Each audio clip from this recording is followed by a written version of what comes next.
సూర్యోదయం అయ్యింది. కౌసల్యా సుప్రజా రామ పూర్వా సంధ్యా ప్రవర్తతే. ఉత్తిష్ట నరసార్దూల కర్తవ్యం దైవమాన్నికం. ఉదయాన్నే విశ్వామిత్రుడు వాళ్ళని నిద్రలైతే పరిస్థితి.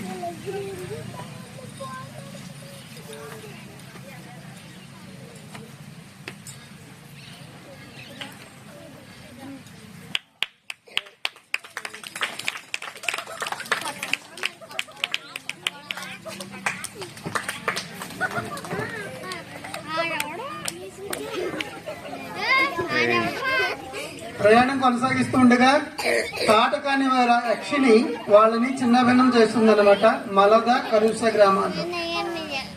రామా, ఆ దుష్టురాలైన తాటకను నువ్వు వధించు.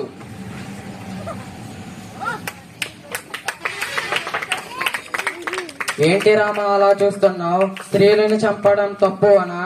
దుష్టురాలైన తాటకను చంపడం తప్పు కాదు.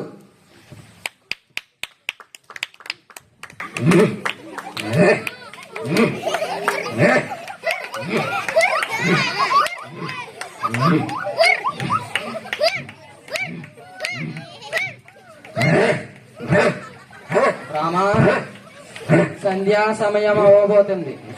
నువ్వు ఆ రాక్షసిని చంపు, లేకపోతే రాక్షసుల శక్తి రెట్టింపు అవుతుంది.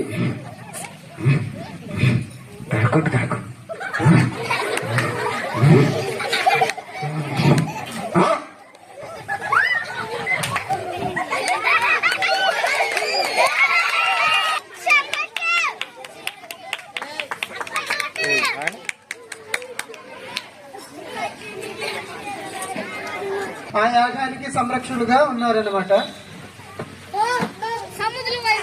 ఇప్పుడు అఘోరమైన మారిచ సుబాహులు రావడం జరుగుతుంది. వీళ్ళు ఈ యజ్ఞాన్ని ఏ విధంగానైనా భగ్నం చేయాలని ఆలోచన.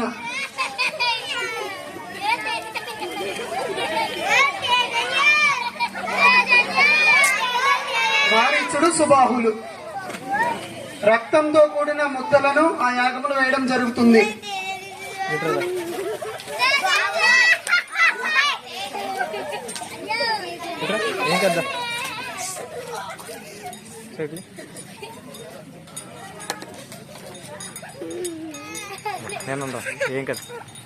రాముడు సీతేశు ఆగ్నేయ అస్త్రాలతో వాళ్ళని కొట్టడం జరుగుతుంది. ఏం కదా అన్నిళ్ళు పగిలిపోతే చెప్తాను.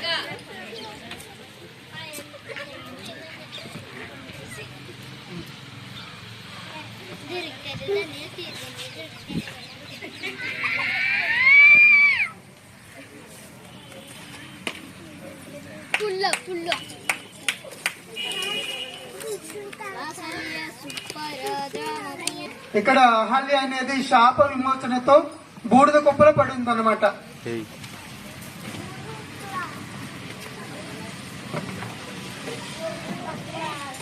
పాతగా ఉన్నా భలే ఉంది ఈ ఊరు.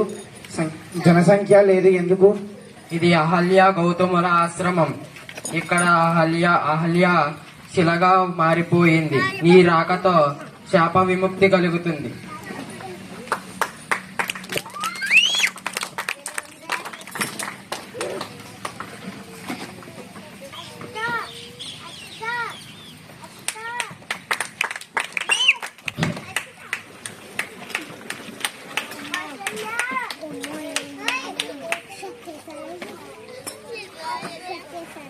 గారికి ప్రణామములు.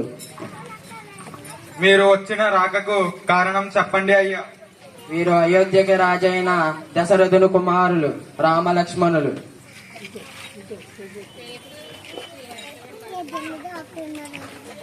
ఈమె నేను పొలం దున్నుతుంటే నాగేటి చాలు కింద దొరికింది. చాలా బలవంతురాలు. ఈమె పేరే సీత. నేను బలవంతుడికిచ్చి వివాహం చెయ్యాలని అనుకుంటున్నాను. ఆ శివధనుస్సుని ఎక్కిపెట్టిన వారికి వివాహం చేస్తాను సీతనిచ్చి.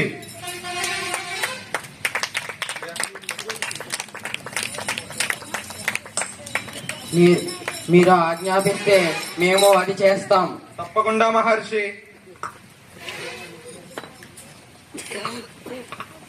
ఇప్పటి వరకు అనేక మంది రాజులు ఎంతో గొప్ప వాళ్ళు వచ్చారు గాని ఆ శివధనుస్సుని ఎక్కబెట్టలేకపోయారు.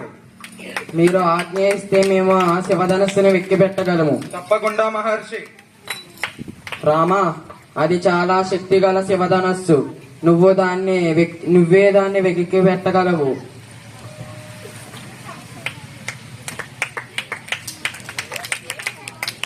ఆజ్ఞాపించండి గురువు గారు. ఇంకా పని మొదలు పెట్టు.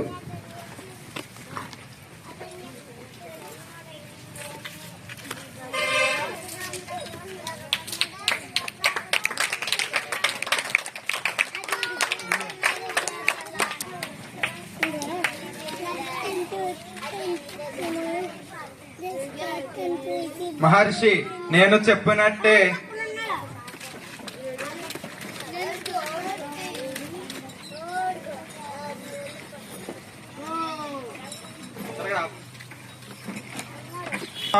చోటుకెళ్ళి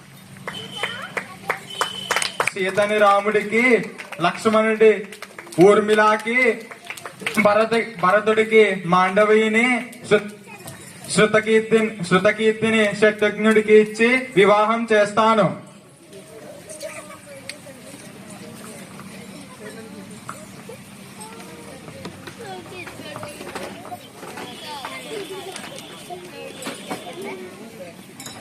మాంగళ్యం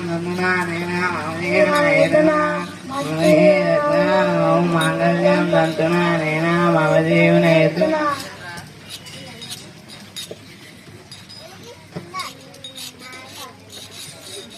రాముడా, ఈ అందులిక మాంగళ్యాన్ని సీత మెడలో ధరింపజేయండి.